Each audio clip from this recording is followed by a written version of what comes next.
আপনাদের আপনারা ইতিমধ্যে শুনেছেন। তারপরও আপনাদের আমরা আনন্দের একটা সংবাদ দিতে চাই। বাংলাদেশের কোটি কোটি মানুষের প্রাণের স্পন্দন, যার অপেক্ষায় বাংলাদেশের কোটি কোটি মানুষ অপেক্ষা করছে, সেই নেতা আগামী দিনের বাংলাদেশ তারেক রহমান আগামী 25শে ডিসেম্বর ইনশাল্লাহ ইংল্যান্ড থেকে বাংলাদেশের মাটিতে পদার্পণ করবেন। তার আশাকে আমরা স্বাগত জানাই। আল্লাহ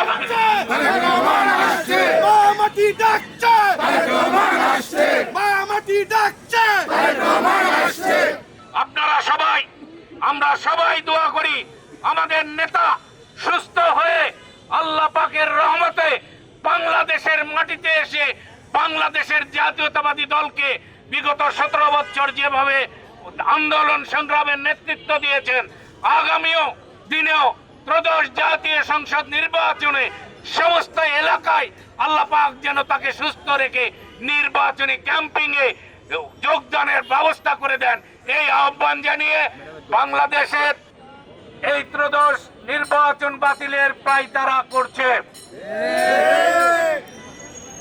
আমরা এই সমস্ত নেতৃবৃন্দকে এবং প্রশাসনকে, বর্তমান তত্ত্বাবধায়ক সরকারকে আমরা স্পষ্ট বলে দিতে চাই, আপনারা শান্তিপূর্ণভাবে ত্রয়োদশ জাতীয় নির্বাচনের ব্যবস্থা করেন।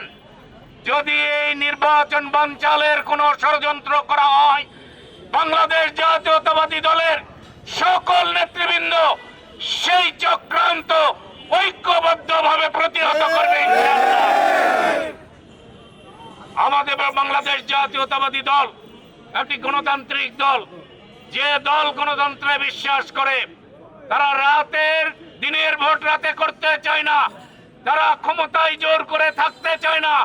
বাংলাদেশ জাতীয়তাবাদী দল জনগণের ম্যান্ডেট নিয়ে ক্ষমতায় আসতে চায়। প্রিয় ভাইরা, তাই আমরা যারা এখানে উপস্থিত রয়েছেন, আপনারা আমাদের প্রার্থীর পক্ষ থেকে সকলে স্ব এলাকায় গিয়ে, বাড়ি বাড়ি গিয়ে, ঘরে ঘরে গিয়ে আমাদের প্রার্থীর, দেশ নেত্রী বেগম খালেদা জিয়া তারেক রহমানের প্রার্থীর সালাম পুছে দিয়ে আগামী 12ই ফেব্রুয়ারি যে নির্বাচন হবে, সেই নির্বাচনে নওগাঁর জাতীয় সংসদের নির্বাচনে জাহিদুল ইসলাম দলুকে আমরা সবাই মিলে জয়যুক্ত করবো ইনশাআল্লাহ।